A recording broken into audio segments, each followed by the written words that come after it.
tervepä terve! Ollaan täällä Pippurin ja Nevalaisen videostudiolla tänään ja ollaan saatu haastateltavaksi Purhosen Simoa. Ja haastatteluhan koskee Barrefestiä, joka järjestetään viikon päästä eli 13-14 marraskuuta tuolla legendaarisella La Barre-ravintolassa. Ja kiireinen tuottaja on päässyt tänne meidän haastatteluun. Terve Simo! Terve! No mites saat ihan heti ekana pitää myyntipuheen tässä yleisölle ja etenkin semmosille asiakkaille, jotka niin kun harkitsee tulemista ja miettii, että kun katsoo tämän videon vaikka tuolta Facebookin ihmeellisestä maailmasta, että joo, mikä sitä tämmönen Barrefest, kun sillä on niin ihmeellinen kuvaakin sillä julisteessa, että mikä tää juttu on ja miksi tänne kannattaa tulla, että nyt vaan myyntipuhetta kehiin. No, siellä on niin kovat esiintyjät yksinkertaisesti, että ne on mun mielestä jo aika hyvä myyntipuhe. Hinnatkin on sellaiset, että jos niistä joku rupeaa vielä ruikuttamaan, niin sitten kannattaakin muuta tekemistä kuin live-musiikin kuunteleminen, että ei kai siinä mitään se helvetin hyvät bändit saatiin sinne järjestettyä. Ja mitä niitä muita kysymyksiä? No tossahan sitä jo tulikin, mutta nyt kun sä pidit tätä niinku tälleen tärkeänä, että kun on niin kovat bändit, mutta sitten jos ei ole kuullut niitä bändejä koskaan, niin haluaisit sä vähän kuvailla, että minkälaisia bändejä siellä sitten on? No okei, siinä on esimerkiksi perjantaina 13. päivä on Kivesveto Go, tämän suuressa nosteessa olevan Kouvolapunkin ehkä suurin helmi, loistava punkkibändi.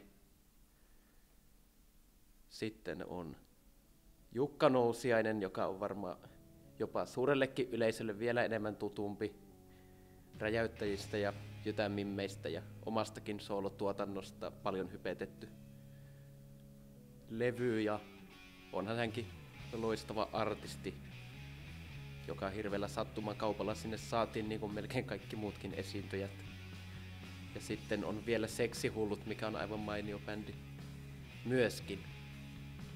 Miten tämmönen, kun on tämmönen vähän ajatuksia herättävää nimi tällä bändillä, että kun on tämmönen kuin Seksihullut, niin miten tähän pitäisi suhtautua, että onko vaan tämmöistä huumorihommaa vai minkälaista tämän bändin musiikki on?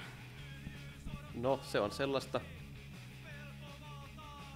punkkiahan se on, että onko nyt maailman ensimmäinen ihme, jos punkkibändillä on huomiota herättävä nimi, että ei tuo ehkä jostain Makiseulasta läpi menisi tollanen nimi, mutta kyllä se nimi ei se ehkä ihan niin haudan vakavaa kamaa ole, mutta kyllä se hyvin kuvastaa bändiä ja bändin tuotantoa. Eli onko Barrefest punkfestari? No kyllä se hyvin pitkälti on, jos noita bändejä katsoo. On siellä kyllä muutakin, että lauantaina esimerkiksi soittaa Hard Action-niminen orkesteri, mikä on sitten enemmän rock'n'rollia, että on siellä sitten muutakin kuin sitä punkkia. Mutta kyllä se punkkivoittoinen selkeästi on, että se on nyt tämän jutun teema. On ollut vähemmän näitä punkkikeikkoja tänä syksynä Joensuussa, niin ajateltiin sitten, että otetaan kerralla sitten useammin. Okei, no tää ehkä nyt valasi sitten vähän tämmöisille henkilöille, jotka ei tunne tätä tapahtuman luonnetta, niin ehkä avaa sitten vähän paremmin. No mites järjestelyt on edennyt? No, meillä on niin dynaaminen tiimi tässä ollut tätä hommaa hoitamassa, että ne on sujunut kuin tanssi, että ei tähän asti ole mitään ongelmia, mutta eihän me tähän asti olla vielä oikein mitään tehtykään. Katsotaan nyt, miten tämä katastrofi sitten eskaloituu tässä tulevina päivinä. Ei tässä enää ole kuin reilu viikko. Aivan. Mitenkäs sä kun on kuullut, että tämä on tämmöistä Joensuun eliitistä koostuvaa tämä teidän järjestäjätiimi, niin miten sä kuvailisit muuten tätä teidän tiimiä? Ai tätä meidän eliittitiimiä?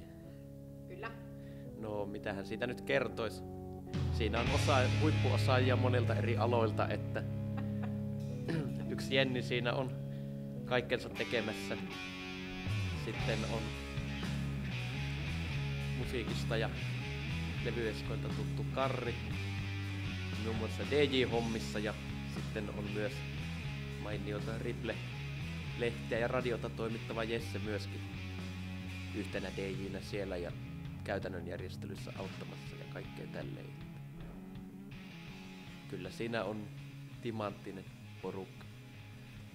Joo, mä meinasinkin kysyä näistä, että kun on kuullut, että nämä tapahtumaan DJ:t eli tiskijukat ovat siis ihan tämmöisiä Suomen kuuluja nimiä, niin mitenkä siis nämä mainittakoon vielä, että siis DJ Ripple ja kaupungin toisiksi mukavin mies taisi olla tää toinen, niin elikkä mitenkä siis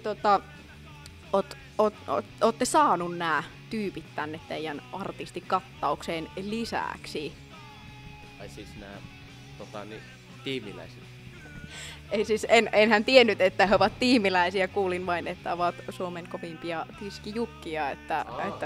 Aivan. No, otin yhteyttä heidän ohjelmatoimistoon ja sitten aloitettiin neuvottelut ja ne sitten saatiin sille tolalle, että tehtiin kirjallinen sopimus ja speksit näiden korkeat vaatimukset täyttävät puitteet järjestettyä näille kyseisille artisteille ja niin saatiin sitten, he suostuvat tulemaan, niin se on oikein suuri lahja tälle Joensuun tai tälle Parrefestille nyt, että meillä on ilmiömäinen Tiskijukka kaksikko sitten soittamassa kaikkea hyvää kamaa. Oliko siellä tiukkoja sopimusehtoja, pystytkö paljastaa tässä? Ei, ne on valitettavasti, niin mulla on vaitiolovelvollisuus näistä asioista, että ne ei kuulu ihan maailmantoiselle. Niin mä vähän ajattelinkin, että tässä on tämmönen, mutta ajattelin nyt kokeilla kepillä jäätä. Joo, kyllä. No mites mitä bändiä sä itse ootat kaikkein eniten tältä viikonlopulta? Kyllä mä luulen, että se on se kivesveto KK, että se koko hommahan lähti siitä, että mä ne vaan halusin Joensuun keikalle ja siinä sitten tuli kylkeä muutama muu esiintyjä, niin sitten ajateltiin, että järkätään nyt sitten kerralla kunnon kekkerit, kun siihen on kerta näin hyvä tilaisuus. Joo, ja kovaan kattauksenhan olette tosiaan sinne saanut.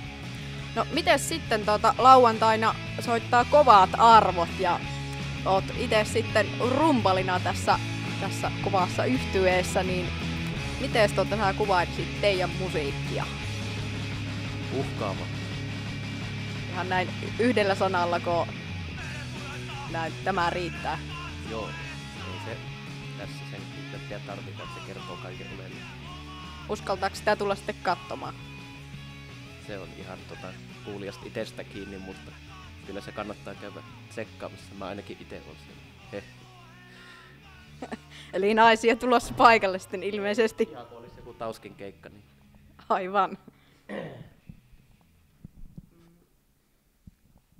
No Sitten vielä ihan tähän loppuun tämmönen loppukevennys näin kivasti, että kuuli, että sulla on uusi lukaali ja oot noita artisteja sinne majoittamassa, niin minkälaiset olosuhteet näillä vierailla sitten tulee olemaan sillä uudessa asumuksessa?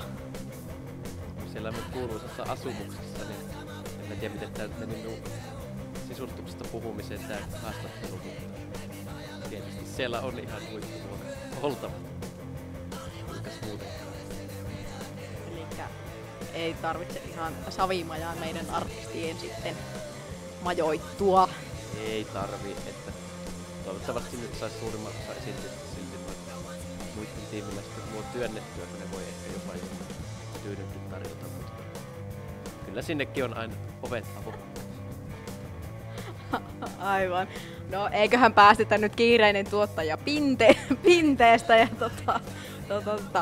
muistakaahan sitten, että Barrefestit viikon päästä 13-14.11. Eli 2 päivän lippu sinne on 12 €, maksaapine on kovasti mennyt kaupaksi, että kannattaa pitää kiirettä, ovelta ei ehkä enää saa. Ja perjantain lippu olisi 7 € ja lauantain lippu 6 €. Että tämähän on kyllä ihan tämmöistä hyvän tekeväisyysjuhlaa Joensuun väelle ja totta kai kannattaa tulla kauempaakin katsomaan ehdottomasti. Eli nähdään sitten barressa. Etkö sä jo sanonut? Sanotaan. Niin mä mietinkin. Eli kerrotaan nyt vielä, että perjantaina esiintyy